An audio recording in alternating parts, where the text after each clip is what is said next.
Hi, I'm Dr. Jeff Bohlscheid at the University of Idaho, the School of Food Science, which is joined with the WSU program also.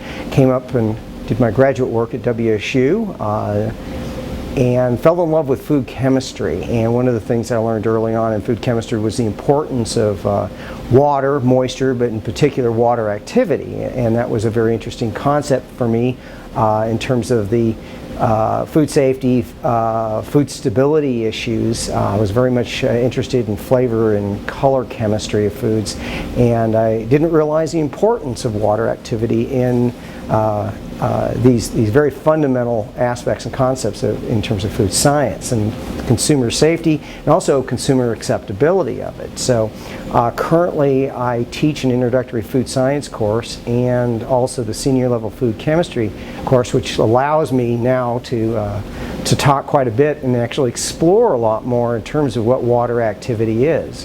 One of the a project that we had a student, an undergraduate student working on recently was that we had a local vendor that was making barbecue rubs and was having a clumping problem with their mixtures, and so that they had to be very careful about the ingredients because they couldn't put anti-caking agents in it because some of the markets that this individual wanted to sell to didn't allow a lot of the anti-caking agents. So now you've got to get you have to understand the physiochemistry of powdered compounds that are in there. So we had a student who hadn't taken food chemistry yet, but had taken an introductory food science course where we do mention water activity a little bit in it. And this student went through and was using a water activity meter, and great device. And we went through lots and lots of trials and samples, and one of the advantages of the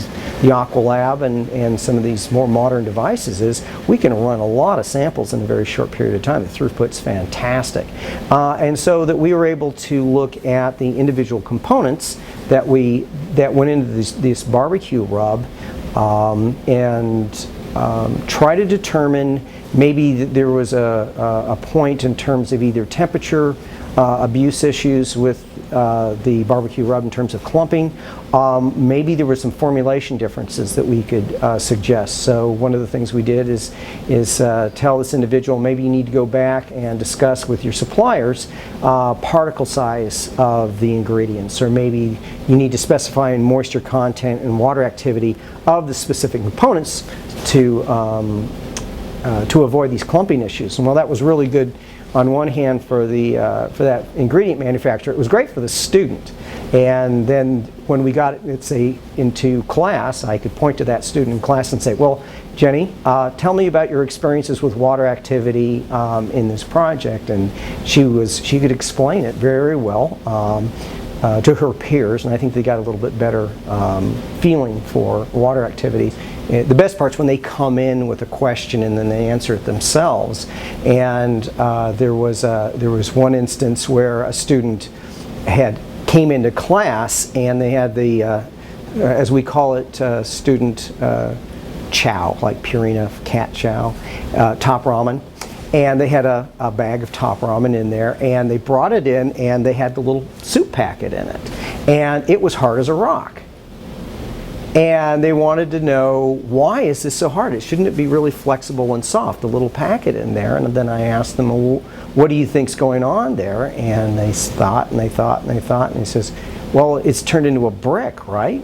And I said, and why do you think that's happened? It's sealed up, right? Look, there's nothing going on there. He says, well, maybe there was moisture exchange between the components that got heated up, water moved around, and then it went from amorphous crystal and just solidified into a block. And I said, yep, there you go, you got it. You got about 50% of the dried powdered food industry right there. So in terms of our students, our bachelor's students that graduate, what I want them to know and to be able to do when they're out in industry in terms of the takeaway messages from water activity. And I think number one is that water activity and moisture content are not the same thing. They're very different concepts here, and that the fact that you have a high moisture content doesn't necessarily mean that you have very high water activity, you can have something with relatively high moisture content that's fairly stable. The flip side of that one is you may have something with a lower moisture content but a very high water activity, and that thing can go bad very quickly. And so that's a very key concept. I think another one that's really important is understanding the issue of temperature. And any time that you go through and you formulate a food or you're processing a food, that as you increase temperature, water activity increases. And if that's going to affect your final quality of your product. And you have to factor that in, of course, in any time of your product development of what is your customer going to do to your food product. You've got to consider that they're not going to keep it at room temperature all the time. They're going to throw it in the back of the car and they're going to drive around for a long time and they're going to blame you because it was spoiled. I think that's another thing that's major. Also in terms of packaging, in terms of moisture migration, if you are packaging something in a very dry environment and then you're moving it to a moist environment, what kind of packaging are you going to have around that food product to prevent moisture transfer because of the differences in water activity? The other aspect is any time you change formulation on a food, you're going to have to consider water activity.